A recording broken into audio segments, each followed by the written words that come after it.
Class 6 NCERT Chapter 12 Question 10. The handles of the tools like screwdrivers and pliers used by electricians for repair work usually have plastic or rubber covers on them. Can you explain why? The answer is tools like screwdrivers and pliers used by electricians for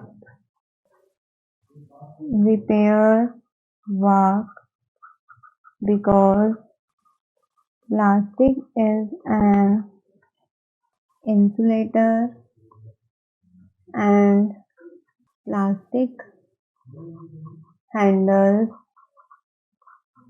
protect the electrician from electric shock.